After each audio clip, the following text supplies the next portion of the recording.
Okay. I'm going to call the Wednesday, January 2025 session of the DeKalb County Council in order, in session. We'll begin with an opening prayer by Bob Kraft. All right, let's bow our heads and pray. Father God, we just thank you for another day of life, another day to get up and serve you and to do this job of the taxpayers to represent the county and all of the people that rely on services and different things that we have to provide. And so, God, I just pray that you give us wisdom in our discussion and in our thoughts and in our decisions. We pray that in Jesus' name. Amen. Amen. Thank you, Bob. You all have a copy of the minutes before you for the December 11th meeting. Are there any additions or corrections? Okay, we have a motion to approve. Do we have a second? Second by Amy Dembski. All those in favor of approving the minutes signify by saying aye. Aye. Motion is carried. Minutes are approved. I'm going to open the floor now for nominations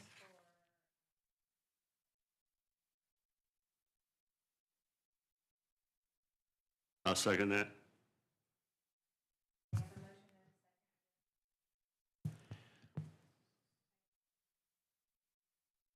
Aye.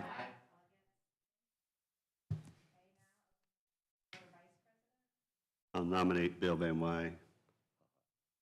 Teach him to not be here. He's lucky he didn't pay. We can reverse that real quick. I'll second Bill Van Wy. Are there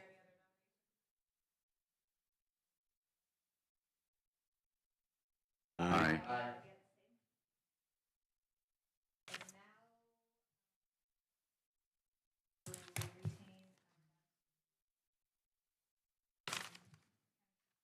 I'll make So that moved. motion. Oh, go ahead, Rick. I'll second.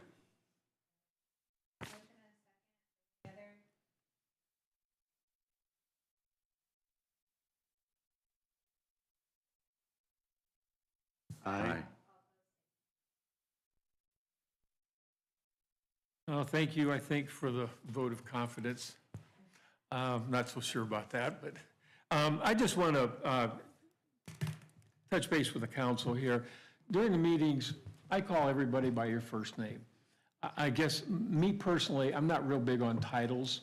And then the reason for that, I feel that for a lot of people, titles are intimidating, and some people feel that makes you standoffish. So if I don't call you councilman or councilwoman, it's not demeaning, it's just that I think it makes us more approachable. And if you feel that I'm wrong on that, I'll stand corrected and we can go to titles. But I just feel that for a lot of people, people are intimidated by a title, and it just makes us a little more appear to be standoffish. And I don't want anybody to ever feel that we're not approachable. So that's where I'm coming from. I'm fine with it, but just call me Bob, not Robert, because I'm usually in trouble when I'm called Robert. Got it, Robert. And I just, as long as we know which Rick he's talking about, or which Amy. Yeah, we do have two Amy's and two Ricks. So. When it's something good, it's me. When it's, well, you know. So, okay, thank you. We do have, this is kind of unusual, we do have no additionals today. All right. So we can all take a sigh of relief on that one. Next is the approval of the 2024 year-end transfers. And you have two sheets looking like this. Susan, do you have anything you want to add? We're just basically approving this information that's received, is that correct? Correct. The year-end transfers are just me cleaning up the accounts to meet state board standards. And I kind of noted on here some of the reasons why. Otherwise, it was just cleaning up from what we've paid. And then the encumbrances are all items that I would have had invoices or purchase orders for that were ordered for 2024, but it's not going to be received until 25 to be paid for. the biggest one on there is the highway trucks, which those are taking a long time to get there, so that was not a surprise. Does anybody have any questions for Susan? Yeah, I had a question about the, Susan, when you transfer these funds over, is that because the fund that you're transferring to is low out of money and it needs dollars to end of the year, and so you're pulling it I'm from? not transferring to funds, I'm transferring to accounts within the department's budgets. So, like, if you look at the first one, Yep, the first deputy, okay, and I should say, the dollars here look backwards because a positive you pay out, in the system, a positive number is you're paying it out on a check versus the negative is it's putting it into the appropriation.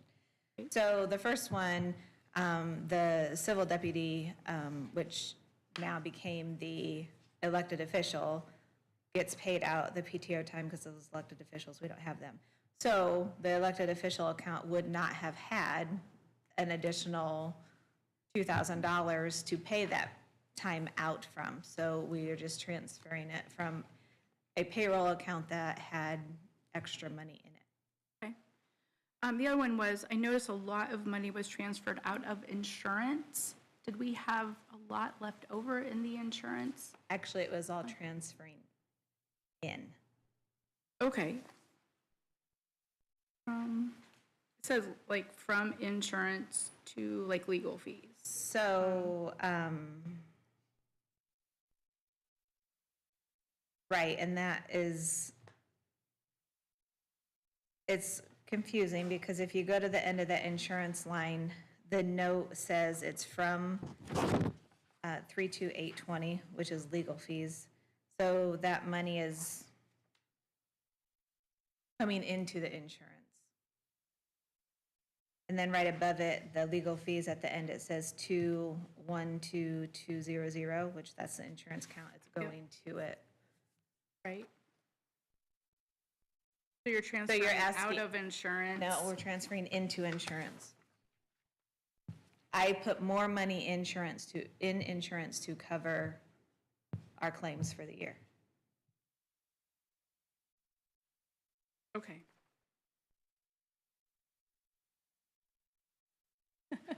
But I got it now that you explained it. Thank you. Yeah, I got it. it is confusing. Great, okay. That's good, thank you.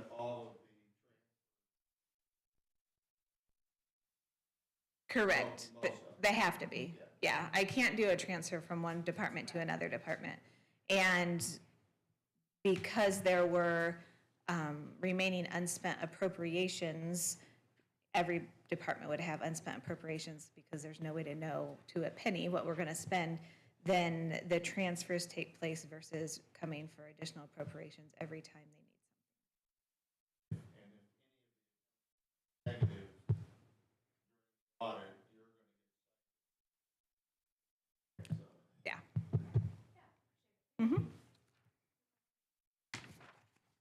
Any other questions for Susan?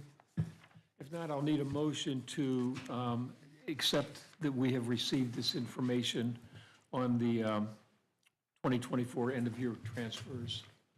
I have a motion by Amy Dembski. Do we have a second?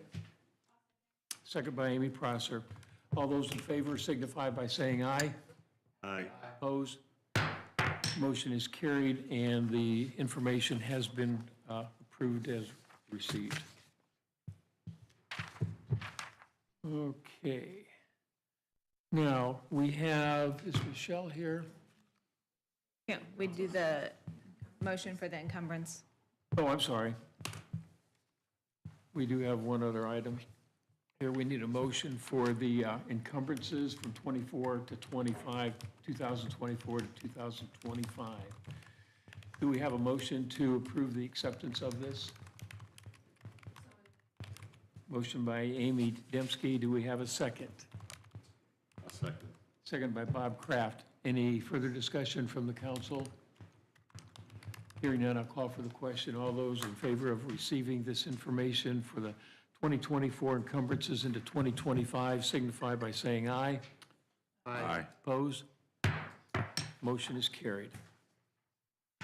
Next, we have, and this we need to approve approval for submittal. This is the fiscal year 2026 JCC annual grant application template. And Susan, anything you want to add to this? This is acceptance of this only.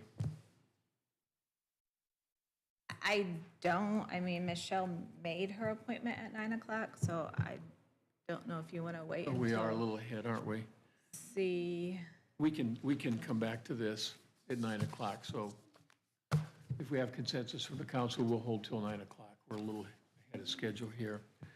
Okay, next on the agenda is the airport approval. And again, we're quite a He's bit not here either. ahead of schedule. yeah. I can read this. That's up to you. He's going to be here. What about the resolutions that are Yeah, you after can- the break? Yep, you can do Okay, the we can do the resolutions. resolutions here.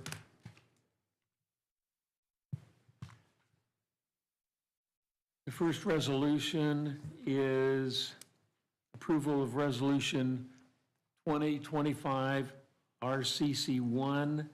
It's a preliminary declaratory resolution for the creation of an economic revitalization area for Arbor Wood. And this is for the, just one second, to declare the area an economic revitalization area. They were in last meeting and talked about their project down by St. Joe on the wood product that they're basically drying. And it's a continuation of the Holman family's operation there, only going to expand it. And but first, we have to do the declaratory first on that. So do we have a motion to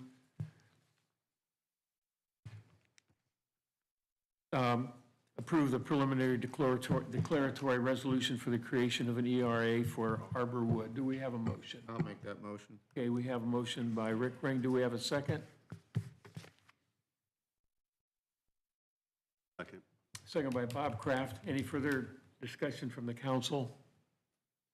Hearing none, I'll call for the, Amy, do you have something? Oh, I was just going to say, I know, probably being fussy about the declaration, but again, it's just frustrating. The state allowing making loopholes for some companies, they tax payments and others not, so I will vote no. Okay, any further discussion? I'm going to call for the question. All those in favor of resolution number 2025-RCC-1, which is a preliminary declaratory resolution for the creation of an economic revitalization area, signify by saying aye. Aye. Oppose? Motion is approved.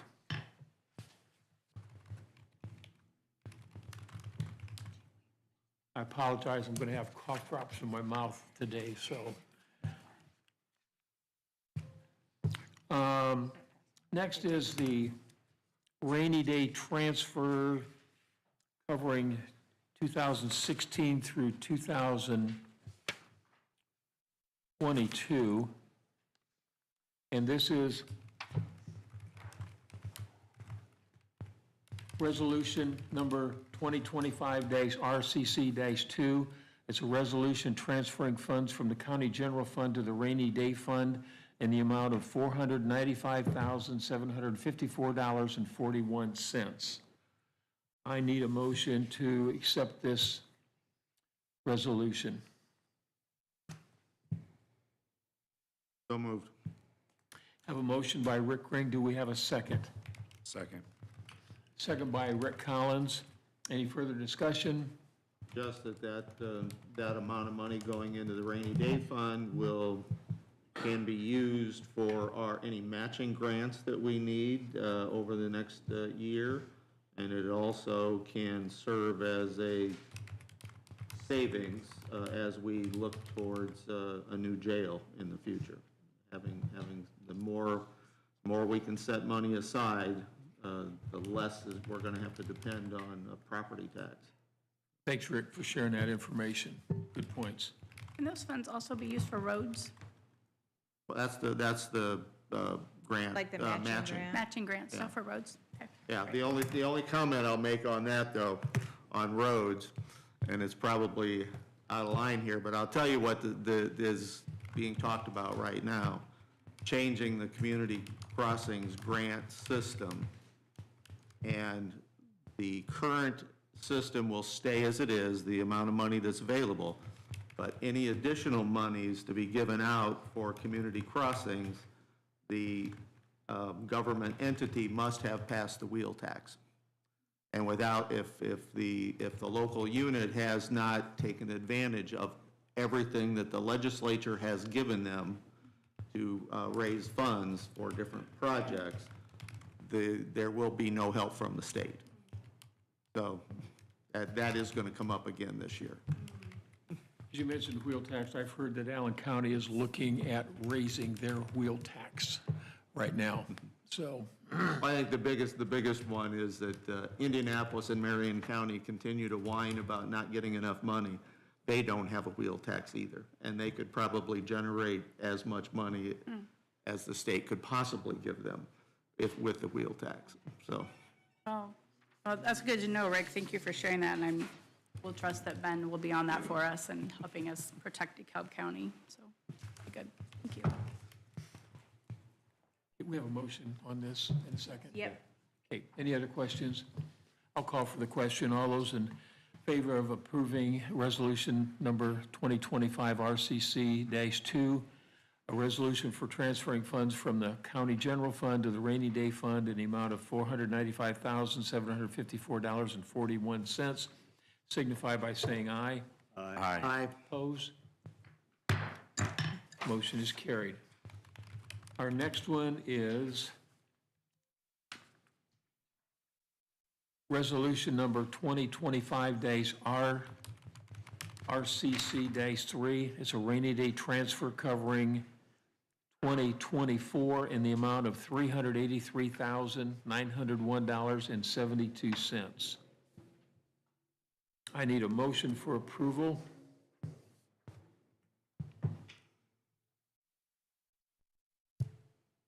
So moved. Have a motion by Rick Ring. Do we have a second? I'll second. Susan, Second by Bob Kraft. Any discussion from the council?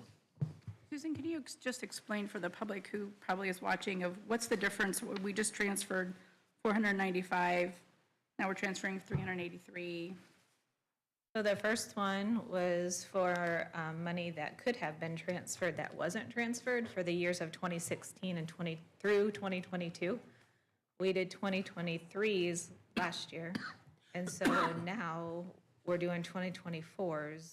Generally, you do it the year prior, but there was time that monies hadn't been transferred, and so I had reached out to the state to find out if we could go back and do that, and they said that we could. And the reason I asked that is because at auditors conference, in talking with other auditors and stuff, we were talking about their rainy day funds, and some of them have $10+ million in theirs, and I was shocked that, because we're pretty good with our money, and so I was shocked how they had so much and we didn't, so I got to looking into it. A little bit helps. Yes, well, thank you for explaining that, and I had noticed that, and great job. Thank you. Any further discussion? I do want to commend everybody on council for our work over the last several years, so we're able to put this extra money in rainy day. I mean, that's a very good position to be in. For a lot of years early on that we weren't in that kind of position, to put any money away. Thanks, Bob. Points well taken. Good job, council. Any further discussion? If not, we'll call for the question. All those in favor of approving the resolution signify by saying aye. Aye. Aye. Opposed? Motion is carried. Okay, next is the... Actually, let me cover something that, since you have rainy day on your mind right now. In the back of your info, there is a sheet that looks like this.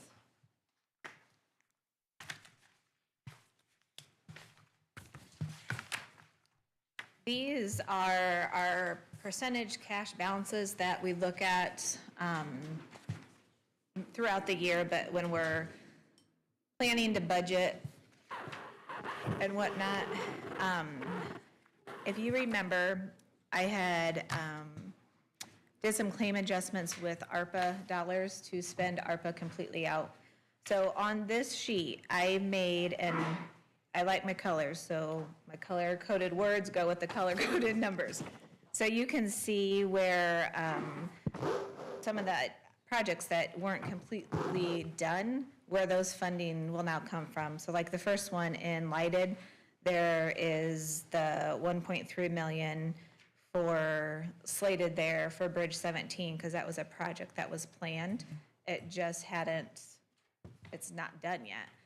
But because we were under the 10 million in ARPA revenue, ARPA distribution, all of that for us could just be lost revenue and paid for anything that we wanted. Most counties that had that just did a big one lump pay and took it all with payroll to just be done with it. So now we are completely done with the ARPA, the reporting. I'll do my final report, and then we won't have to, we'll have our final audit, and then we'll be done with it. However, the project still will get done.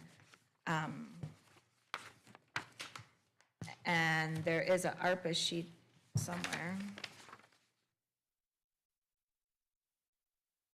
that I gave you that shows, that's this one. This shows what projects we did with all of our ARPA money, and then on the right-hand side, it just tells you a couple of the projects that hadn't been done. The big one is the Bridge 17. Then we have some jail needs that are still coming in. IT had a little chunk there that they are able to still use. And we do have some money set aside for broadband. We have no idea how much that's going to cost. We don't have as much as originally planned, because if you remember at the beginning or with any changes in the middle, we hadn't decided that we could use it for insurance, for health insurance. But that money then that got put back in general fund, that went to self-insurance fund. So that takes some away from it. Other than that, all projects that had been planned are going to be done. And these funds are appropriated already and cannot be moved. Is that correct? They are not appropriated yet, because I hadn't had this plan when we were doing budgets. So depending how the year goes and what expenditures actually come, I may or may not have to do an additional appropriation. I obviously will for the bridge, most likely, if that happens yet this year, but we don't know when that's happening either, and we don't know about broadband. That part in the lighted fund. Now, commissioners generally don't spend nearly what they appropriate in lighted, so I might not even have to do an additional appropriation either, because I can just do a transfer of the appropriations that they're not using on something else. Susan, there was a rather large amount that was going to be set aside for the audit. Is that accounted for in this? And hopefully the audit numbers that they suggested were way out of line. Hopefully they didn't come anywhere close to that. That will come out of one of these other funds. We had one audit on this already, and it was not only, but it was, we've only spent $25,000 instead of $800,000 that they originally told us to. So I don't anticipate it being hundreds of thousands of dollars, so. When they'll be auditing 24 here before long. Will they do the ARPA audit at that time, or? Probably, that's generally what happens if that's what they choose as their big expenditure federal award. Generally, that's what they do because it's the hot ticket. So we'll probably have that, but yeah, that can be paid out of any of these other remaining funds that are needed. It shouldn't be crazy. Good. But Susan, in short, this takes care of all the ARPA spending that we had to have done and cleans it up so it's done in '24, but the monies are free in these other accounts now to use for those intended purposes. Correct. So if I didn't completely spend it out, or if the commissioners did not enter into an actual contract to XYZ by the 31st of December '24, then all that money that wasn't used would have had to gone back. And the reporting on it is insane. And so I wanted to be done with it to have one less thing to worry about tracking and go on. From what I understand, I think this is a good idea to get this taken care of on paper, but we still have those funds in those other funds to use for those original purposes that the. Yeah, commissioners and I wanted to use. have notes everywhere, and, yeah, there'll be no issue. I got it all noted so we don't forget. Any other questions for Susan? Thank you, Susan. You're welcome. We don't need, there's no action on this. No, these are just my info for you guys. Okay, I see Michelle is here. Michelle, if you'd like to come up and talk about your grant submission. Morning. I'm here I'm this looking morning, for- really, this is just kind of an informational, letting you guys know, they have moved up the deadline for the Juvenile Department of Correction grant for this year, so it's due January 25th. So I needed to come in and kind of give you guys the rundown. I had sent you the application itself and the budget. It really doesn't change anything from what we talked about in budget hearings for '25.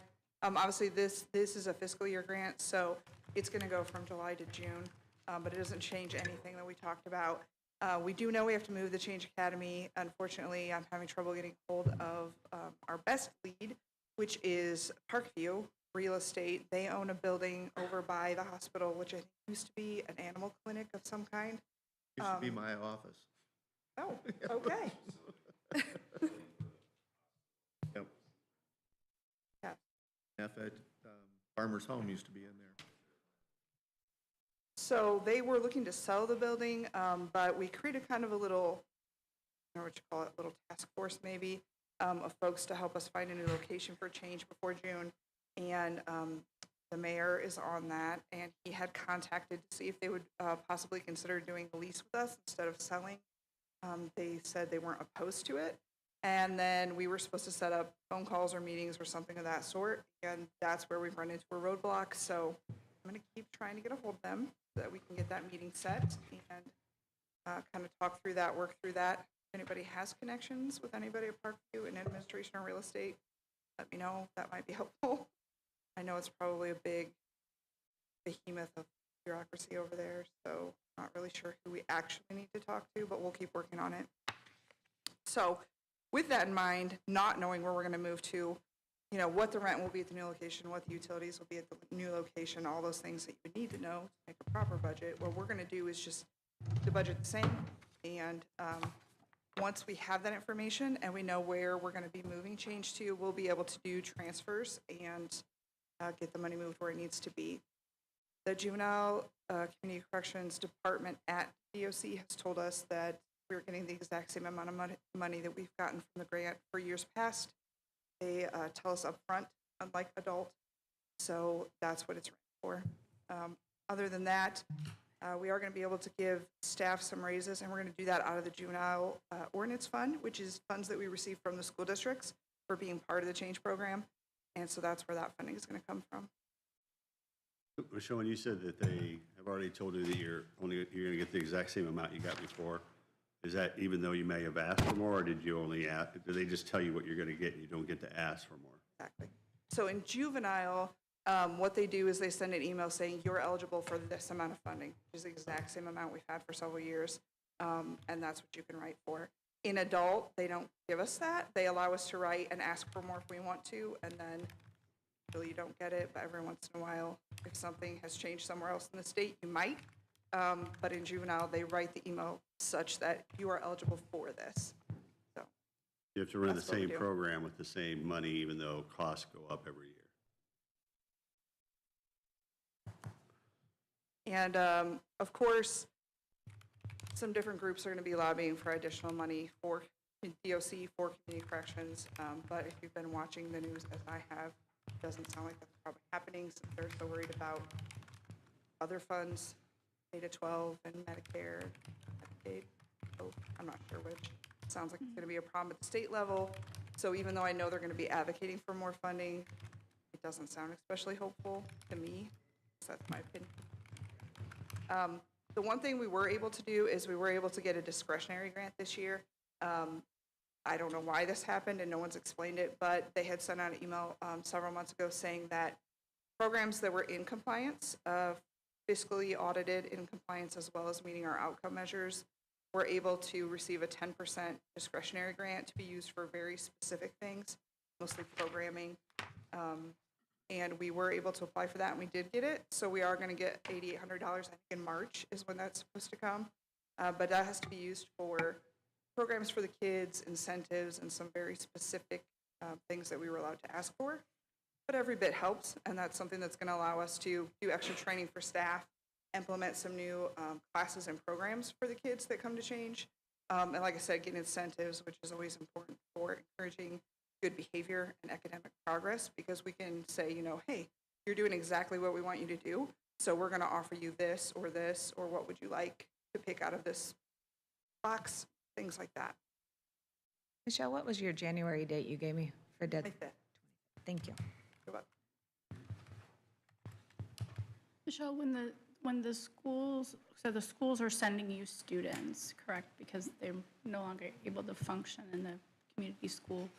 Do the dollars that follow the kid to the school then follow them over to Change Academy?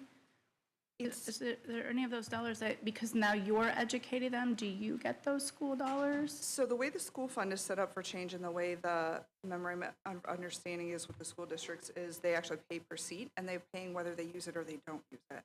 So for example, Garrett has 6 seats. Whether they send us 6 kids or they don't, they're paying for those 6. Eastern has 6, and then Central has 12. So that's kind of how the funding flows. I'm not an expert on school funding, so I don't know how much they get per student at the school district. I only know what they're paying us. Between like $5,000 to $10,000 a student per year. And so one of the things that happens at Change too, though, is the schools do help us with other things. So they do transportation. So they are bringing their students to our building. They're picking them up and taking them home at the end of the day. Central also helps us with food service. So their food service department brings over breakfast and lunches for the students, whatever they have decided to order off a menu that's offered to them. And that's how they help us feed. And then for those kids that have, say, like IEPs or something where they need special education, the special education department from their home school is the one that's still providing those services. So some of those special education teachers will actually come to Change throughout the day to fulfill the IEP requirements and work through them on specific problems or issues that has to be covered in that manner. You know what? It's kind of like the SROs where the school gives X amount of dollars, but the county still does like their benefits and things like that. So we don't get as much at Change, but it's kind of agreement, kind of like that. Do you know what is the charge per seat? So we had just raised that, and it's, I can't give you the exact, but it's over $500 a seat. And so if you look at the budget, what you'll see is that the schools are actually providing the majority of the funding for the Change Academy. They're actually providing more than the grant provides. Michelle, with the funding being frozen, do you have any idea roughly how much of a financial hardship this is going to cause you? Well, She's glad you asked. so many things feel up in the air with the new location, right?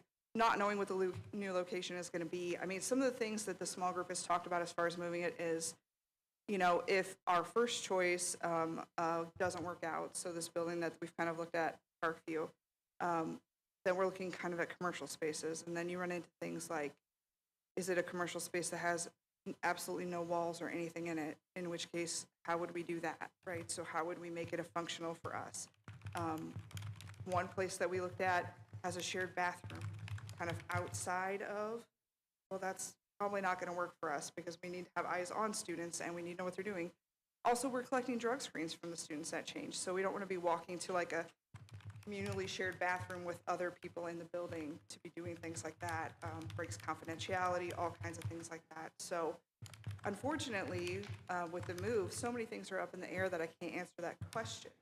Now, the way I've written the budget now, if we can transfer things that we need to transfer once we have those answers and keep it as it is now, it shouldn't be a problem, right? So this is a workable budget for us, even allowing for the staff raises.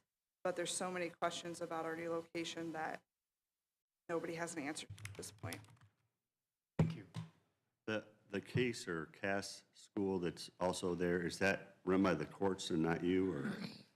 Case is actually, I think officially, it's also kind of a cooperative, right? Same as Change is run. But it's officially under the jurisdiction of DeKalb Eastern. So they pay the teacher that works over there and they're kind of in charge. They sign that lease, things like that. What we've talked about in the small group that we formed to look for the new location is keeping them together. So if that's the case, then we can kind of pool resources as well. So instead of just having the amount of rent that we're used to paying for Change, we can kind of pool their rent together if we keep the programs together. It works out well too, just because the staff are used to working next to each other and helping each other out. And, you know, the food deliveries and different things like that. How So many, that's what we're looking at. how many seats did you say Garrett has? 6, and 12. So, okay, so it's 5,000. We received 30,000. You said 500 in your presentation, 500 Oh, per seat. sorry, Is sorry. $5 Yeah, you grand per did. seat. 5,000. Sorry. 1,000 per seat. I was going to say, like, Yeah. Add another you're zero getting to ripped that. off if they're only Apologize. paying 500. Because I remember when Hamilton dropped theirs, that was a $10,000 drop. Yes, for 2 For seats, 2 seats, exactly. correct, yes. Okay. You're just going to hold your meetings in the afternoon. I'm not a morning person. You want a cough drop, Amy can help you. I got you. I got you covered right here, Joe. I'm okay right now. That's Just great. some Okay. caffeine, maybe. Any other questions for Michelle? Okay, we'll need to vote for approval of this for her to forward this grant. So do I have a motion for approval to submit, for her to submit the grant? I second. Amy Damsky, motion. Bob Kraft, second. Any further questions? If not, I'll call for the question. All those in favor of approval of the grant here for Michelle to forward signify by saying aye. Aye. Opposed? Motion is carried. Thank you, Michelle. Thank You you for all your wanna- hard work. Give them the same update that you gave commissioners? Okay, thank you. So when I came to the commissioners, I gave a real quick update on the building, the main building for community corrections. We have had a number of significant maintenance bills come through or proposals come through. So I just wanted to kind of give you a heads up on that because obviously it's only January and we're burning through the maintenance money pretty quickly. Culligan was out yesterday to fix our water softeners. We've had a number of problems with them. We've had to call them out multiple times. And so what they decided to do was replace, I'm not an expert, but basically the head, which my understanding is the whole computer portion on top that mixes and whatever. They said by doing that, we would basically be completely up to date, the best version that they had, and it would get rid of all the problems that had caused them to come out. So we did have them complete that. That was over $2,000. And then we have been told that there are problems with our rooftop units for the HVAC system, and that quote is at $6,400 to get that fixed. As well as there's a problem with heating the, if you've ever been to community corrections, there's a lobby area with some bathrooms where people come to check in at our front desk. That area is extremely cold, and we've been told it's because it isn't recirculating correctly, so that also needs fixed. So we're working on all those things, getting it scheduled and things like that, but obviously that's going to burn through our maintenance budget pretty quickly. So just giving a heads up that in future, since it's only January, as we go throughout the year, if there's more, there might be more. I met with Rick this morning, Rick Snyder from maintenance, and he let me know that some of this he believes is because things weren't properly maintained for several years before his arrival. And so if we get these things fixed, what we're hoping is that from here on out, we're going to be functioning at a pretty good system, I guess, of him doing checks and doing what needs to be done, and Larry and Evan. So you are being backed up by the maintenance person that the county hired that would help you and some of the other outlying buildings? Okay. Yes, exactly. He's been a great resource and a great benefit for us. And he's, able to meet with the contractors when they come in and ask them pertinent questions that I would not know to ask, know anything about it, and look for other solutions and different things like that. So, when he comes to me and he says, like, yeah, we need to do this, I believe that he is correct and we need to do it. And then hopefully from here on out, what he's doing as far as maintenance is going to keep us from having some of the same situations we've had up until now. And if, oh, go ahead. Do we have preventative maintenance contracts with any companies to look at those rooftop units on a yearly basis? Or We do, and I think that's where this came from. So we just started that last year. Oh, that wasn't being done before? It was not, no. Oh, So that's something that with Rick coming on board and kind of working with Larry and them coming out, seeing the different problems, working on things together, we did the same preventative maintenance contract that is with the courthouse and some of the other buildings. And so that's where some of these things have been identified as problems. And then also they have helped us get with the software company to get our HVAC software updated. Apparently had been missed a few times. So all these things, I think, hopefully, slowly, one step at a time, we're getting to the point where everything's going to be ironed out. And then a few months ago, she had gotten a notice, this doesn't have to do with maintenance, but she had gotten a notice that their water bill could be a lot more because rates and stuff were going up. So,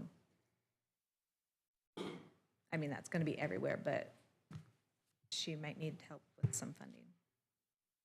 You have Auburn Water City. Correct. And we fall in, apparently there's two categories. There's in-town category and then out-of-town. We're considered out-of-town, so the rates are higher than for the in-town folks. There's a, That stinks, aren't they? no. There's a 15% surcharge on those areas that are outside for both sewer and water. And I think it might even be on electric. But that's there to encourage those people to get annexed when if that would come up.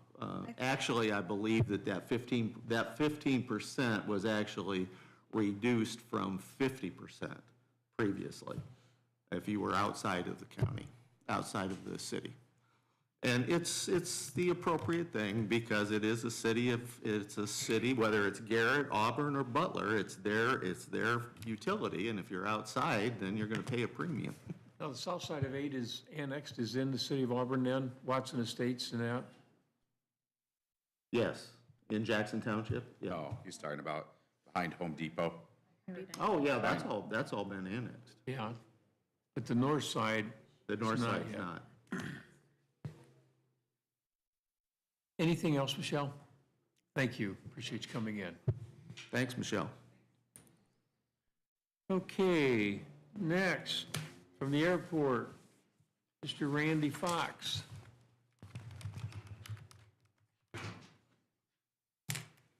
Good morning, ladies and gentlemen. It was a short report. I can, if you have it, the NAVAIDS relocation report. They have all of our approaches published now, with the exception of one piece of technology. When the pilots are coming in, there's an outer marker that produces a radio signal that the pilots see, an inner marker that says they're closer to the runway, and then, of course, the runway and all the lighting and stuff. The outer marker did not get certified due to time and darkness and a number of other things. Russ was afraid that if the government shutdown had happened, that they might not be back for 6 months or so to get us back into the schedule for that. So as far as we know, I haven't heard that they've come back yet, but all of our approaches are now published. We have a low enough approach decision height that any pilot coming into the airport can use our approaches as they are now. So we shouldn't be turning away any jet traffic or anybody else that wants to use the airport. They got all the equipment ready for the winter, and what little bit of snow we've had so far. Of course, as I say that, my history in EMS, end of January, February was the worst weather we had for winters usually anyway. So we're not out of the woods yet. I did kind of some ad hoc stuff here. Sweet Aviation, Scotty Helper is the manager for them at the airport. Just FYI, in the month of November, we sold 13,906 gallons of Jet A fuel, which would have been for jets and helicopters that have turbine engines and stuff. We also sold 2,500 gallons of aviation gas, which would have been the small airplanes that take 20 and 30 gallons on at a time. So we're moving a lot of fuel and stuff. They also listed they did 6 rentals of aircraft. They had 31 training sessions. So pilots are going up and learning. They have a simulator, which is really extensive. You can actually get FAA credit for training on the simulator, so you never actually get in an airplane. It's got all the controls and huge monitors and the whole bit. 9 of those sessions, 2 discovery flights where they take people up and show them what it's like to fly an airplane, and they did 25 maintenance jobs last month, in the month of November. So Sweet Aviation has been really good for us. They're fulfilling what we expect from them and more, basically. And then one last thing, and then I'll take questions. We did pass a buy, operate, transfer resolution, which allows us to start preparing for the purchase of new T-hangars and hopefully some installation in the very near future. With that, I'll take questions on my very short report. Hangars mean the two at this point? Possibly 3, Oh, from what okay. I understand. All right, I think we can fund one of the T-hangars outright, and we'd have to finance right. 2 on a pretty short term.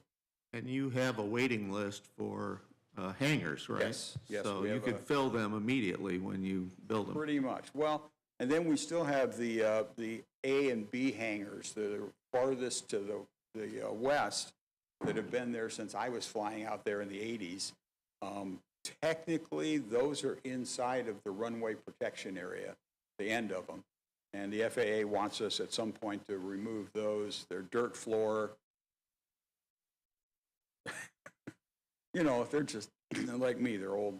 Randy, So- that's been a part of the conversation. Has the FAA given any indication of how, is there a, like, they got to be gone by? There's no deadline No, for nothing it. It's just, because they don't hang, they're not like somebody's going to hit a wingtip on them or something when they're taxiing. But at some point, those old hangars have to go. We can't really move them, so this could be an easy replacement for some of those spaces that we would lose if we took those hangars down. I don't know there's any, at this point, any schedule of removing the old hangars, but at some point, they're going to have to go. Randy, I know a couple years ago when I was on the liaison, I know one of your goals was to, you guys were working towards independence of DeKalb County taxpayer dollars. And I know with Sweet Aviation coming on, or Sweetwater, sorry, coming on, where are you at in that process? How is that progressing? And what kind of goals do you have set for the next couple of years to help you on that goal? Well, I think that's been a long-standing goal almost ever since the Board of Aviation was established, was to try to get off that. The 7,000-foot runway is going to make a big difference because we're hoping, right now, the whole south side of the airport is bare. It's just all bare ground, and it's been discussed about developing that a number of ways. My personal opinion, I would love to see jet hangars all the way up and down the other side of that airport. And we can rent that space, we can lease out things. All of that goes toward And the 7,000-foot runway is the largest general aviation runway in the state of Indiana. So we've got the preeminent place to be. When Chuck Surak came up from Fort Wayne to interview when we were looking for the FBO and then eventually hired Sweet Aviation, he said, you know, you guys are 17 minutes from my home, and I don't have to mess with Fort Wayne International. I don't have to mess with all of that. And he said, this is going to be a place that's going to improve.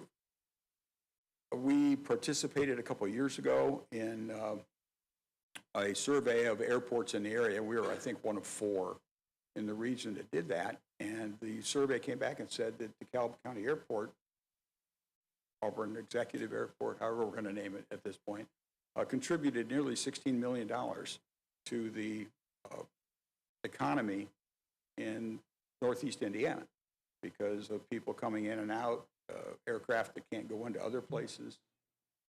So we are looking at ways to do that. So or the rental of the hangars, are you making profit on the fuel that you're selling? Are there the things that you're making profit on that you're saying that, well, hey, that will help us in the future to be independent of DeKalb County citizens' tax dollars? We own about a dozen homes up and down and around the airport proper that we rent, we're getting income from. We get income every month from the hangar rentals, from every gallon of fuel we sell, the airport sells. We get a fuel flowage fee back from that. So we are collecting fees from what we have and what we're developing.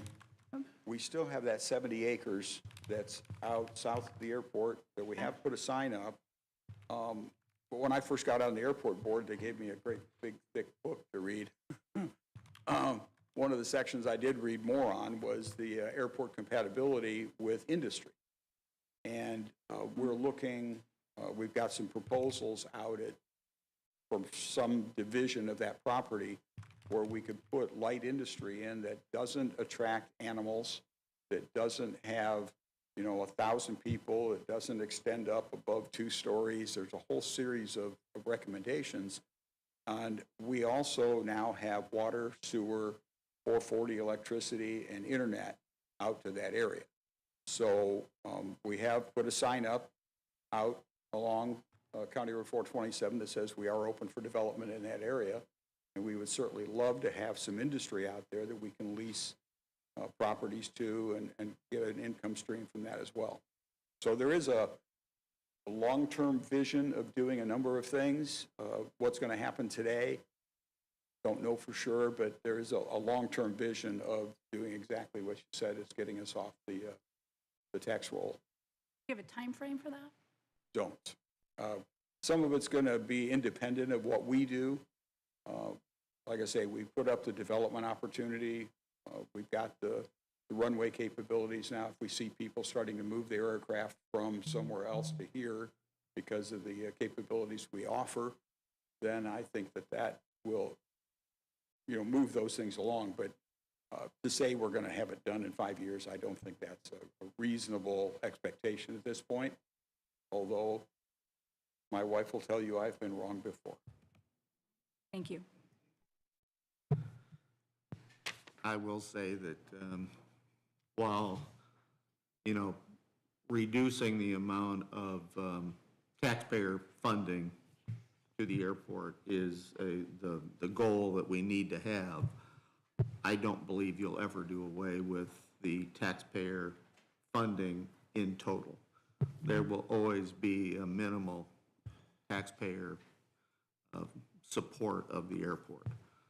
And it is the airport is a vital part of the economic development of DeKalb County. So as the expenses go up, as they find different ways to make different increase their revenues, there are going to be expenses are going to be going up and everything else. So I think there's always going to be a minimal amount of taxpayer funding going into the airport, as is true of pretty much all airports in the state. So it is just one of those facts of life. Well, and we've made a concerted effort. I've been on the board 6-7 years now I mean, our budget, our tax draw has gone up like 0.3% in the last 12 years. 0.3, not 30%, not 3%, 0.3%. So we're doing everything we can to keep our costs under control, provide a, quality service to the county and the pilots that want to use our airport. And so we're trying to keep all that in mind and still reduce our demand on the county. But we'd love to make those things happen. I just can't tell you it's going to happen tomorrow. Any other questions? Have anything for Randy? Appreciate the update. It's been exciting. I go back with you a long way on general aviation, and it's been fun to watch the airport develop the way it has over the years and through the board and your leadership. It's gone from a small rural basic airport to pretty much a world-class facility for what we have to offer. Well, I've got to say, Russ and Jason have been there for a long time, and their vision of all of this is really what's been helping drive the board to get these things done. So, Russ and those folks, this very small group of them, 2, 3 people have made this vision, and we're seeing it come to fruition, and we hope it's going to continue to improve and provide us more income or capabilities in the future. I think the steps that the board took to get new equipment for snow removal was a great move. Right. I mean, this winter is going to be the crazy one for them because they're using very aged equipment with far more runway than they've had in the past. So this year is going to really press that equipment right to the end, and because of the backup and the time when the finances came to order that, I think we're 6 months out maybe, so it should be here by the next winter's snowfall. But Probably starting in that time frame. yeah, The equipment that's there is still functioning. Functioning, There's no loss of capability at this point, but it's aging, and getting replacement parts for any of those things is always going to be an issue down the road. So and there's no backup. yeah, there's no backup then. And now that we've got this thing and people can fly in the dark and in the snow and the fog like we had the other day, once the pilot can get down to 200 feet off the ground, if he can see the runway, he can land. And so capability that a lot of other airports don't have and certainly won't have for a long time. Thank you, Randy. Appreciate it. All right, Thanks, thank you. Randy. Okay, Dave, can we take a break now? yeah, that's fine. Let's take 10.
and Rick Ring conduct the investigation. The investigations have reached the following conclusions. The RDC did not at any time do anything improper. All members were fully informed and acted in what they believed was in the best interest of the TIF districts and DeKalb County. 2, RDC President John Good did not mislead, misrepresent, or withhold any information to any member of the commission. He acted properly as the president of the commission, providing accurate information to all members at all times. 3, the vote to retain the SDI TIF funds was unanimous. We also note that the decision was supported by the non-voting member that represents the East Side School District. 4, we have determined that there is no conflict of interest with any members of the RDC.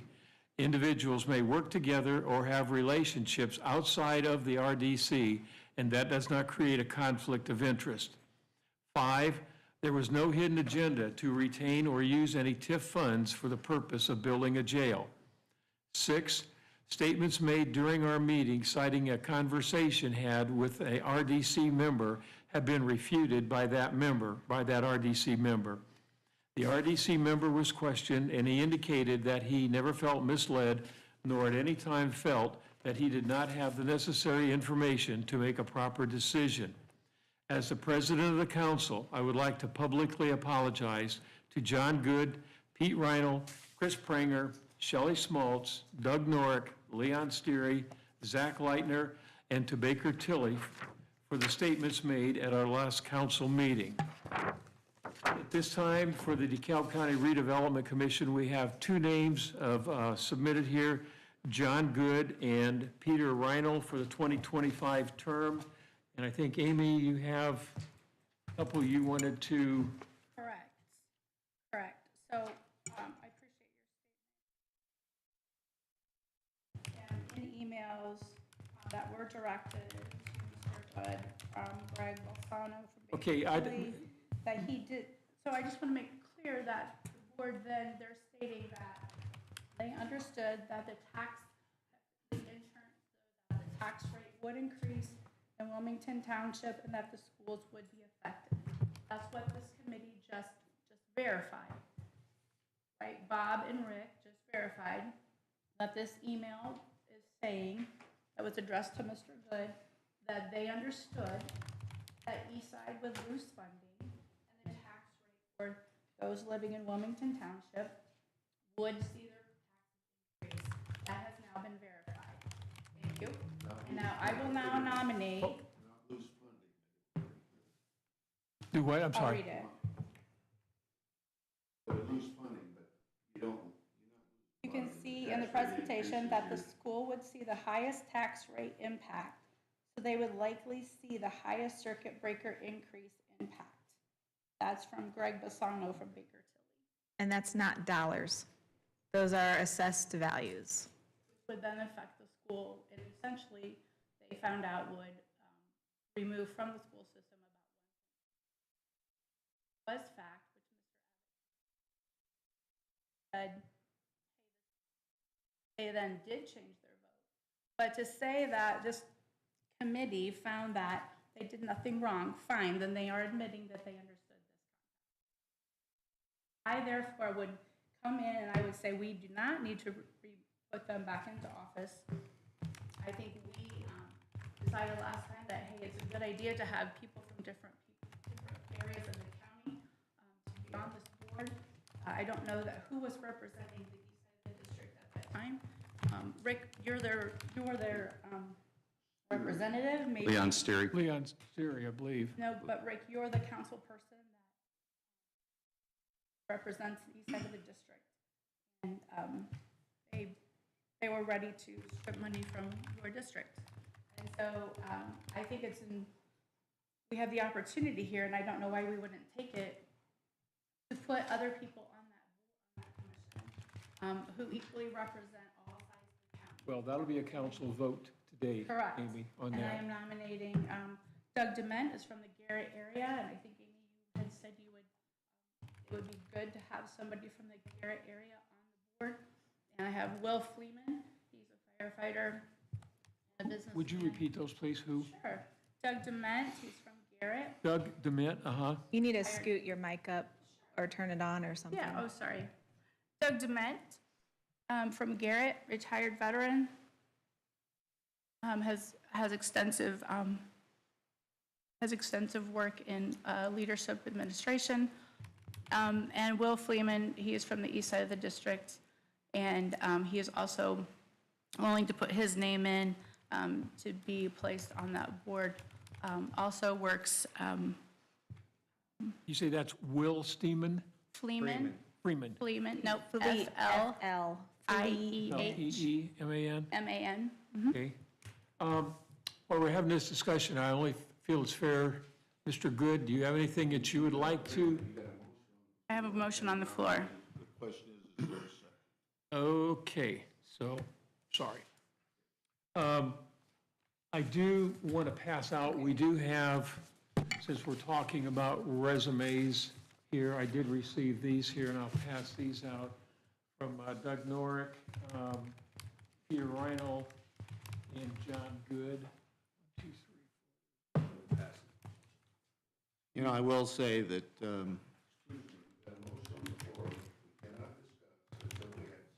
okay. Oh, we don't have a second yet, okay. Okay. So do we have, no, let's back up to the motion. And the motion made was, The motion is to put 2 members on this committee who would represent the east side of the community and the Garrett area, because at this current time, they do not have equal representation on this board. And so therefore, I don't know why, I think it's a great idea to okay, now add this, them to I'm the going committee. to, So the motion is Fleeman to the board. Together? okay, so Together. we're going to vote on that, on those. Okay. So we're going to vote on those 2 individuals separately. You get a second. First, you gotta get a second. Okay, do we have a second to put Doug Dement and Will Fleeman on the board, on the DeKalb County Redevelopment Commission? Looking for a second.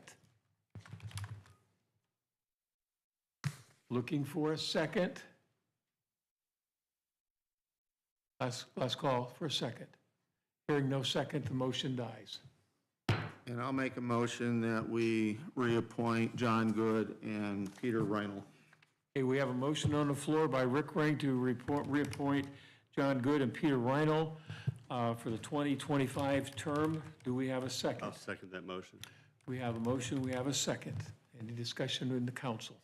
I don't know the gentleman from Garrett. I asked where everyone was from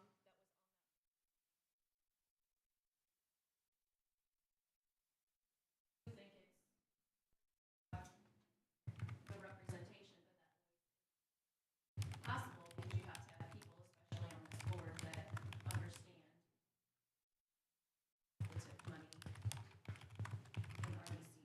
So the reason that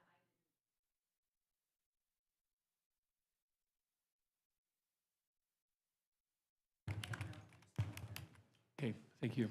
Well, and I'll just make mention of the fact that, and I said this last meeting, this is a board that does need to have people that have experience, that have a background in this type of funding. And anybody that's appointed to any of these positions, whether it's the redevelopment commission, whether it's the plan commission, any of these, once they get on these boards, they represent DeKalb County. They don't represent Garrett. They don't represent the east side or the west side or the north side or the south side. They represent DeKalb County. And they need to make the best decision they can for the entire county. And so I feel that these people that have been on the board do have experience, and they do have knowledge of the board and its function. If those on the board are that knowledgeable, then they wouldn't hire consultants from Baker Tilly. If the fact of the matter is that, of course, not everybody understands TIF districts, and it's okay to be on a board where you don't understand all the ins and outs. What you do is then you hire consultants who give you that advice and who can lead and guide you. The simple solution and decision here was not complicated. It wasn't hard to understand. Either you pass the money through and you don't raise taxes, or you refuse to not pass it through and you raise taxes. It wasn't complicated. So I refute this notion that you have to have people who are knowledgeable in this area. It's not true. It's simply not true. That's why we hire consultants to help us give that guidance. And we have an opportunity. Why wouldn't we take the opportunity to go ahead and put people on a board? We complain all the time that people don't want to step up and help. Well, now we have 2 people in the community who do want to step up and help. They want to be involved, and we're telling them no because you're not qualified enough. That's ridiculous. Okay, I'm going to call for the question. All those in favor of John Good and Pete Reinhold being reappointed for the 2025 term to the DeKalb County Redevelopment Commission signify by saying aye. Aye. Opposed? Absolutely no. Motion is carried. Anything you would like to add? Okay, moving on here to the Butler Library Board. Kathy Bowen has resigned her position, and Mr. Kristen Hoff has indicated that he is interested in the position, so we do need to vote on Mr. Hoff to fill the Butler Library Board of Trustees. Do we have a motion to do? Kristen Hoff, H-O-F-F. It might be Christian, I'm not sure. It's either Christian or Kristen.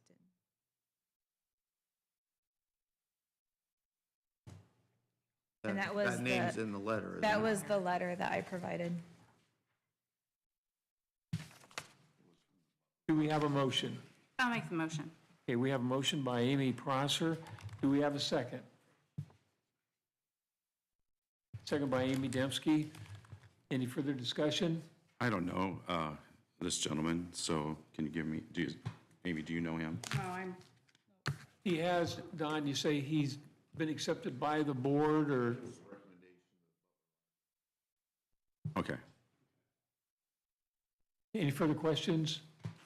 Okay, we'll call for the question. All those in favor of Mr. Hoff being the board representative, that'd be from January of 2025 through what, 27?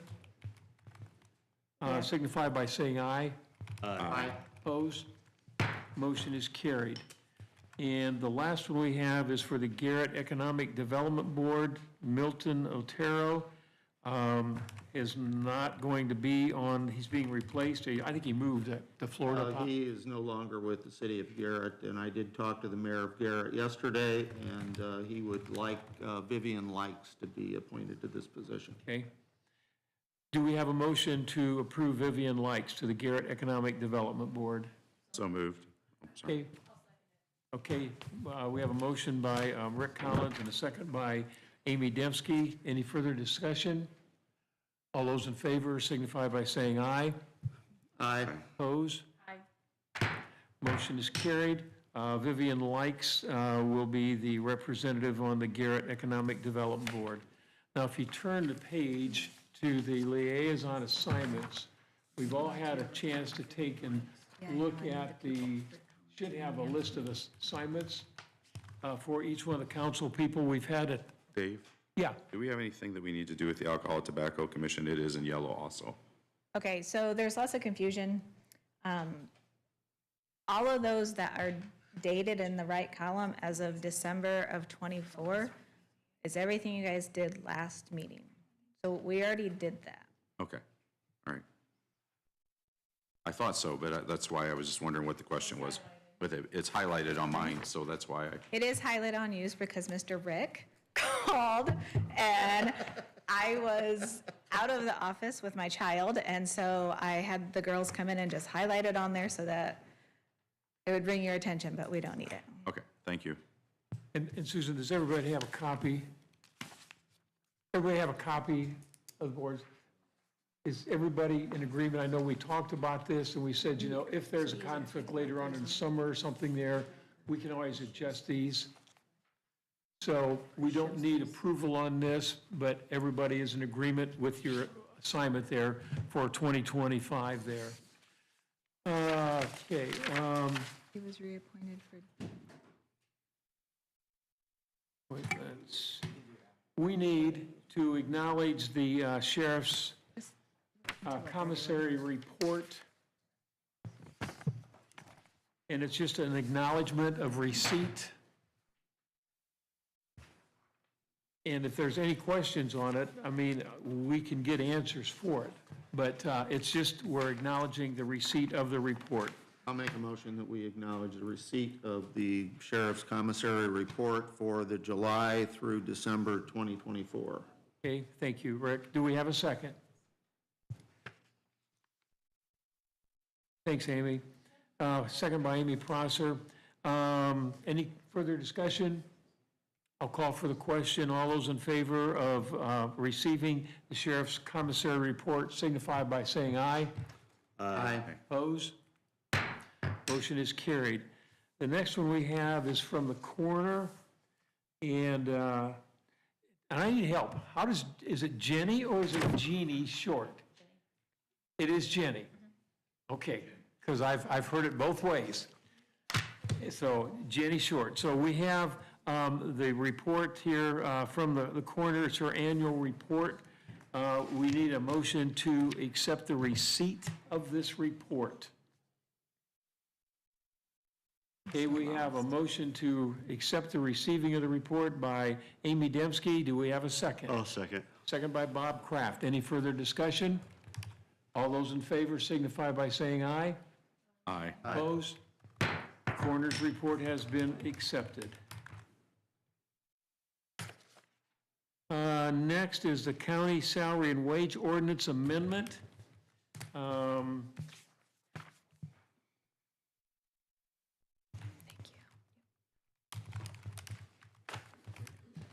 that.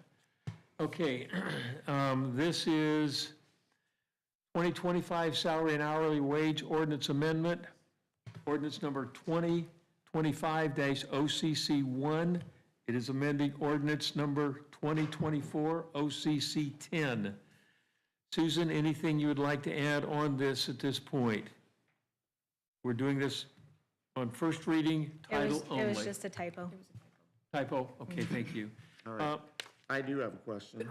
Yes. It says Department is Central Dispatch, and the job title is Deputy Probation Officer. Another typo. I'll fix it.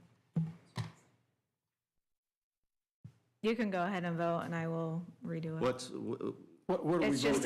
It's just a dispatcher. It is a dispatcher. Yeah. This is Central Dispatch. Scratch Deputy Probation Officer, okay. Okay, so we'll scratch Deputy Probation Officer. It is Central Dispatch. Okay, do we have a motion to approve title only on first reading? So moved. Okay, Rick Collins, we have a motion. We have a second by Rick Ring. Any further discussion? Hearing none, we'll call for the question. All those in favor signify by saying aye. Aye. Opposed? Motion is carried. Next is we need a motion to suspend the rules. Do we have a motion to suspend the rules? Okay, Amy Prosser, thank you. We have a motion by Amy Prosser. Second. And a second by Rick Collins to suspend the rules. Any further discussion? Hearing none, we'll call for the question. All those in favor of suspending the rules signify by saying aye. Aye. Opposed? Motion is carried. Rules are suspended. Now we're looking at passing the ordinance amendment on second and third reading. Do we have a motion to do so?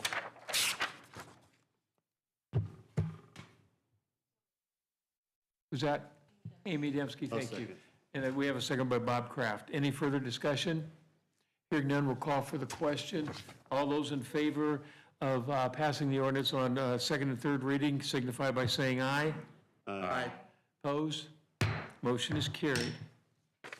Now, down to council discussion. Susan, we've done the ARPA discussion. Do you have anything you would like to add to that? No, unless you have other questions. Anybody have any questions for Susan on her ARPA presentation? Okay, and now we have the Cume Capital Development Reestablishing Process Reminder. Yes, so last year it was discussed that the cumulative capital tax rate, it used to always go down, automatically decrease with trending. In 2016, council reestablished back up to the max because it had gotten down to 0.0190. So council reestablished back to its max. Then the increase, the 42%, goes to bridge construction, repair, maintenance, and related expenses. So every settlement, 42% of whatever we get in cum cap gets moved over and allocated for the bridges.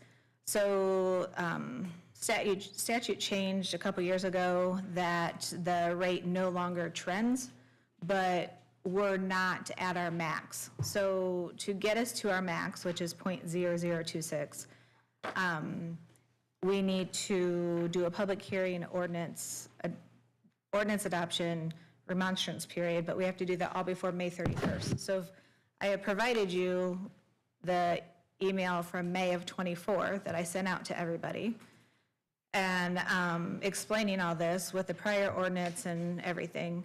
At the top of that, I've added that had we been able to do this, to start receiving in 2025, we would have brought in about 87,000 additional for our cum cap, and we're estimating about 95,000 for 2026.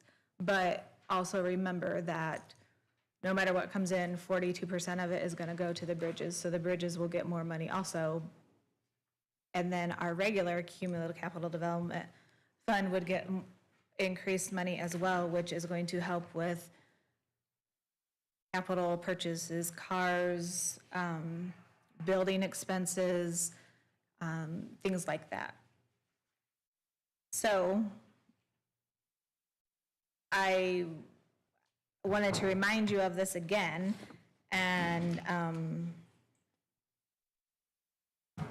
I guess see what you guys think, and then we need to have a public hearing and stuff that we need to schedule so that we can have this all done and submitted and approved to DLGF so that we can start receiving the revenue in January of '26.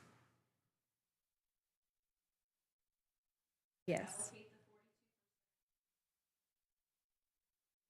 That was your ordinance that count, well, not yours probably, but the 2016 ordinance, which is included in this paper work that you got in May and now. We did that back then because the bridge fund itself is capped. We cannot get any more money into the bridge fund than what's already being allocated through that tax. And we had such a great need because of the bridges and the condition and the money that was necessary that we raised that cum cap and dedicated that we would raise it so that we would have money for bridges. So that was just a promise that we made as a council to the public when we raised that rate initially. And I think one that we should probably still keep. Yeah, I was going to say, as a highway liaison, I can say that there still is a huge deficit to be able to handle all the bridges and structures that have to be inspected and redone. And I mean, we're going to be behind the 8 ball trying to keep up with all that. So we need every dollar we can possibly get in that bridge fund. You know, it's in several of the meetings that I've been in, that several people from here have also seen it. You know, the box bridges that we have throughout the county, it was something they started to install or use back in the 1980s. They all had a 50-year life. Well, we're hitting that 50 years now, and so there are a lot of these that are going to need to be replaced over the next few years. So we cannot afford to run short there. And the cost expense to do those is way, way up. Mm-hmm. Susan, what do you need? On this? So do we need to make a motion that we have set up a public hearing and address Not this? really, Just consensus? I'm giving everybody another reminder that it's going to be coming, and then you guys will have to hold the public hearing and vote. Does the initial ask have to come from the commissioners? they've got in this particular rate, I believe they have a part of this. I don't believe so. When I asked my DLGF rep, he said that because it's the rate funding part, it's only council, because commissioners set the initial funding. So they've already done their part. They've already done, like, they don't have to redo their part at all, because it just has to do with the rate part. So we're good to go right now on this. Okay. Nothing else on our agenda here. Actually, I added a couple more things real Okay. quick. I'll get They you won't here in a take minute, long. Bill. So I gave you all of the funds and their percentages in detail in the packet for actual ending 2024. County General is one that we watch a lot. That's the single sheet. And in 2024, we ended with a 39% cash balance. And in 2023, when we were planning for 2024's budget, your target at that time was 34.3, and we ended at 39. Susan, what's the total dollar amount there? Do you have a dollar amount attached to that? Dollar amount as in the balance, Well, you said a 39%. What does that equal in dollars? Do you have it? that's on your packet, and it's $9,389,109. Oh, gotcha. And that target rate was something that was given to us by our financial advisor, which is one of the reasons that, following his advice over these last 10 years, we are in the position that we're in, which is, And his advice is 30%. yeah. Just a caveat, that looks good. There's a lot of things that can happen between now and next year. And if you watch the state, they're experiencing some tight budget shortfalls here because of the state Medicaid program and such, but while it looks good, it can disappear real quick, so just always keep that in mind. Well, and the push right now from the governor-elect is that we restrict the ability of property tax to go more than 2 to 3% per year, which that is in total disregard of whatever inflation might be. So having that's the whole purpose of the cash balance, is to make sure if the bottom falls out, you've got a good 6 months that you can last till the next draw. But there's a push to limit the amount of increase from property tax. There's also a push to do away with assessed value trending, which could cause issues. There's a push to give additional credits to over 65 and disabled veterans. So there are many irons in the fire, many cards that could affect what our income would be in 26. We're 25 is what it is, but 26, everything could change. And we're going to have to keep a very close eye on that. Okay, we have Commissioner Hartman here, so good to see you, Bill. Thank you for attending. Good to see everybody. I just have a question and maybe a comment about this 15% surcharge on the sewer and water at community corrections. What is the reasoning that a charge is applied? Because we're not in the city limits? What constitutes that?